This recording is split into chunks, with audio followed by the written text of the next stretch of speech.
Hi. Um, my movie was Frost Nixon, directed by Ron Howard. The two major actors in this were Frank Langella playing Nixon and Michael Sheen playing David Frost. This movie's about the Frost Nixon interviews, which is kind of obvious because of the title.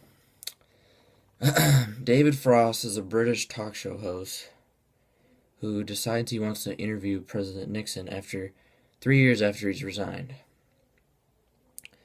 In the beginning, he just wants to do it for the fame and the numbers, and because he wants to become more successful and have a bigger spot underneath the limelight. So he tries to get this interview secured with Nixon, and Nixon accepts his proposal because of how much money Frost offers him. He offers him about $600,000, $200,000 on signing, which is about $2.3 million in today's money. So obviously that's quite a bit of money, so it'd be hard to turn down for anybody. Also, Nixon strategically picked him because Frost was known for interviewing very light and fluffy individuals like bands and actors. So Nixon thought he might be able to walk all over him in the interviews and maybe gain some of his fame back through the interviews. The movie is, as far as style goes, it's based on a frame of 4 or 5 specific characters, especially on David Frost's side, that are being interviewed, and their answers for the questions in the interviews are is how the movie's played out. So the movie is essentially just the retellings of the people in the interviews, which are Caroline Cushing, James Reston Jr., and Bob Zelnick, who are all part of David Frost's research team, except for Caroline, who is his love interest in the film. As far as cinematography goes, there were a few aspects that I thought were important.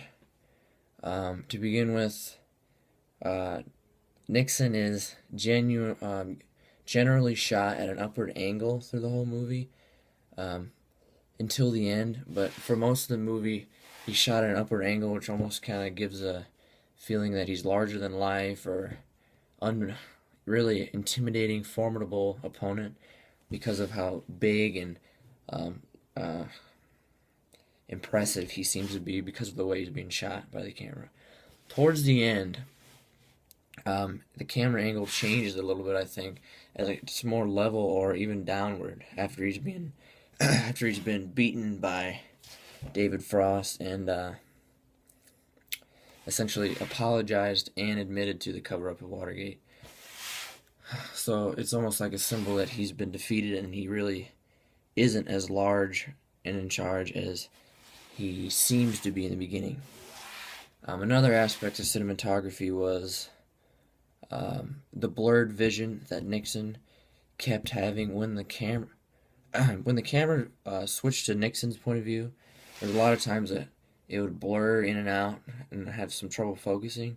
I think that has a lot to do with the clarity of his recollections and answers to the questions. Like he wasn't really sure what happened, or he wasn't sure how to cover it up, and I think it just represents a confusion that Nixon was having, especially because he was bombarded with questions that he didn't think David Frost was capable of asking.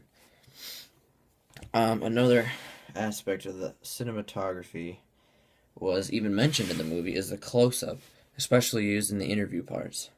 The close-up, as I say in the movie, and is quite obvious, is an essential tool in looking past the defenses of an opponent. So the television does Frost good because it shows Nixon in a negative light, in that he's known for being very sweaty. It even comes up that in the 1960 presidential debate, Nixon says he may have even lost it because of the sweat on his face, and the people that heard on the radio thought he won, but in reality he didn't.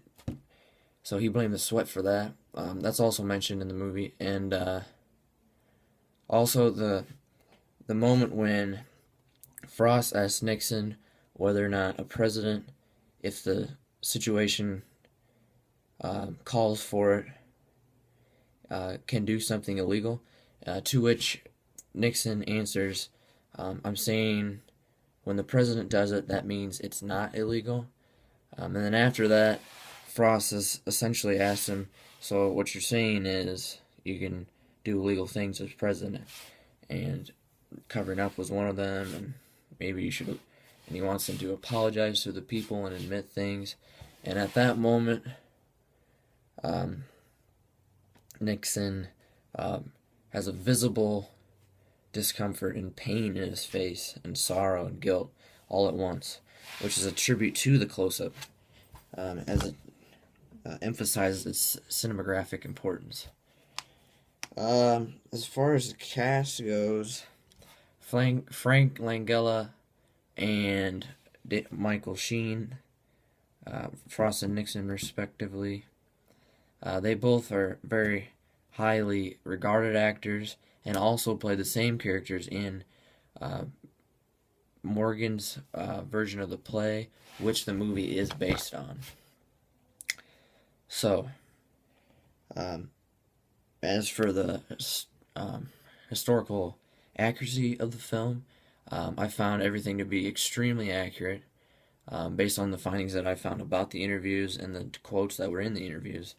Everything in the interviews was actually in the real interviews.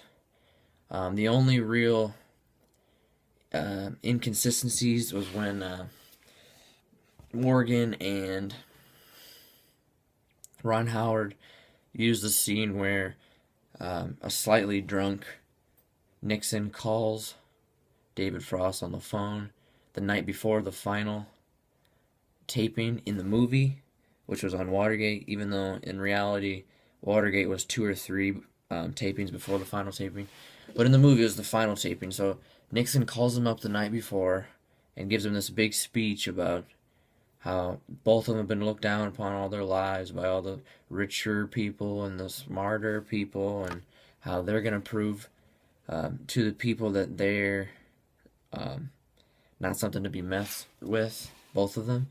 And to which Frost says, but only one of us can win, which in the movie then sparks him to do a lot of work, and he stays up for about 3 or 4 days and nights. And in the last researching conversations from the the Watergate tapes, and from an unpublished conversation that one of his team members found with Nixon and Coulson, in which Nixon reveals that he actually knew about the break-in long before he said he knew about the break-in, about 3 or 4 days. So the historical accuracy of the movie is very, very good, except for those couple relishes that he put in to make it more appealing and suspenseful and meaningful to the viewers, as the viewers of this movie probably weren't meant to be the people that were actually around for the Nixon scandal. So they were trying to make it more exciting for a younger audience, I think. Well, I think it's overall I really like the film. I watched it a couple times and I liked it both times. It's very witty and intelligent, and I really enjoyed everything about it.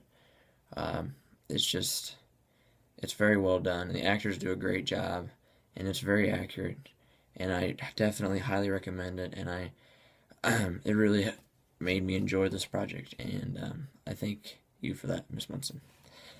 And cut.